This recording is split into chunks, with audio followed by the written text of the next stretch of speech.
Hand practice ہے اس کو حلال کرنے کی اجازت نہیں ہے. قرآن میں اللہ نے بہت واضح فتویٰ دیا ہوا ہے اس بارے میں. تو یہ ہینڈ پریکٹس وغیرہ یا ان چیزوں کی طرف نہ لڑکے کے لیے جانا جائز ہے نہ لڑکیوں کے لیے جانا جائز ہے. یہ بالکل حرام ہے, اسلام میں اس کی بالکل اجازت نہیں ہے. سورہ قد افلح المؤمنون میں بھی اللہ نے حکم دیا اور سورہ معارج میں بھی کہ الا علی ازواجہم, کہ مرد اپنی بیوی کے علاوہ اور عورت اپنے شوہر کے علاوہ کسی تیسرے راستے سے اپنی خواہش پوری نہیں کر سکتے, نہ ہاتھ کے ذریعے نہ کسی اور ذریعے سے. تو اور حضرت عثمان ابن مظعون رضی اللہ تعالیٰ عنہ, یہ بھی صحیح حدیث ہے, فرماتے ہیں ہم سفر میں ہوتے تھے, بیویوں سے دور ہوتے تھے, تو ہم پہ عورت کی جدائی بہت شاق گزرتی تھی, اپنی شہوت پہ کنٹرول کرنا بہت مشکل تھا.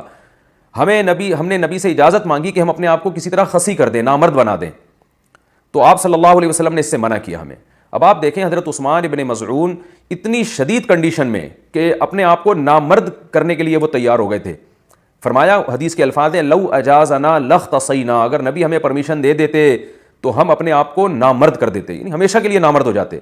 تو اس قربانی کے لیے بھی حضرت عثمان ابن مظعون تیار تھے کہ اتنا خطرہ تھا ان کو. لیکن نہ انہوں نے نبی سے پوچھا کہ کیا میں ہاتھ سے اپنی خواہش پوری کر سکتا ہوں, نہ نبی نے ان کو بتایا کہ تم یعنی ہاتھ کے ذریعے مجبوری میں اپنی خواہش پوری کر لیا کرو. نہ نہ نہ نہ نبی نے ان کو بھی حکم دیا ایسے موقع پہ, تزوجوا الودود الولود فانی مباہی بکم الامم, محبت کرنے والی عورت سے اور اولاد جننے والی عورت سے نکاح کرو, میں تمہاری کثرت پہ قیامت کے دن فخر کروں گا. تو آپ صلی اللہ علیہ وسلم نے بزبان حال بتا دیا کہ یہ جو اللہ نے تم پر, مرد پر اتنی شہوت مسلط کی ہے, خواہش مسلط کی ہے, اس کی وجہ یہ ہے کہ اللہ نسل چاہتے ہیں کہ مرد اور عورت کا ملاپ ہو. تو مرد اور عورت کو ایک دوسرے سے دور رہنے کے لیے پیدا نہیں کیا ہے, ملاپ کے لیے پیدا کیا ہے. تو اس لیے ایک ملاپ کی ایک ناجائز قسم ہے, ایک جائز ہے. ناجائز ہے گرل فرینڈ بوائے فرینڈ, یہ حرام ہے. ولا متخذاتی اخدان, ولا متخذی اخدان قرآن کے الفاظ ہیں, کسی لڑکی سے تمہیں دوستی کی اجازت نہیں ہے.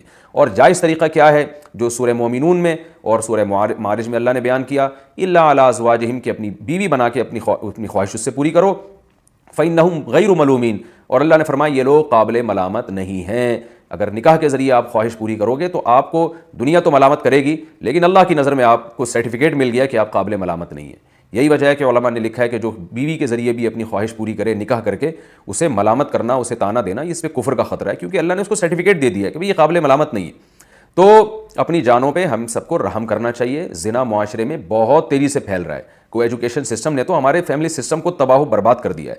تو اللہ میاں نے جو اجازت دی ہے الا علی ازواجہم او ما ملکت ایمانہم, اور کیا فرمایا, فمن ابتغى وراء ذلک, جو نکاح کے علاوہ, اللہ نے ذالکہ جو ہے نا اس میں اشارہ ہے, ہاتھ سے اشارے کے وقت یہ ذالکہ کا لفظ استعمال کیا جاتا ہے. گویا اللہ نکاح کی طرف نا, بیوی کی طرف اشارہ کر کے کہہ رہے ہیں کہ اس کے علاوہ کوئی اور راستہ اگر تم نے اختیار کیا.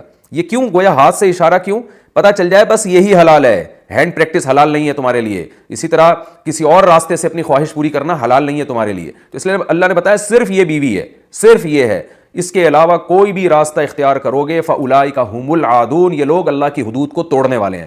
تو یاد رکھیں کسی مفتی کے فتوے کی بیس پہ یا کسی اسکالر کے فتوے کی بیس پہ یہ اس کو جو ہینڈ پریکٹس ہے اس کو حلال کرنے کی اجازت نہیں ہے. قرآن میں اللہ نے بہت واضح فتویٰ دیا ہوا ہے اس بارے میں. تو اس لیے آج کل نوجوان بہت تیزی سے اس طرف جا رہے ہیں, تو بہت احتیاط کی ضرورت ہے اس میں.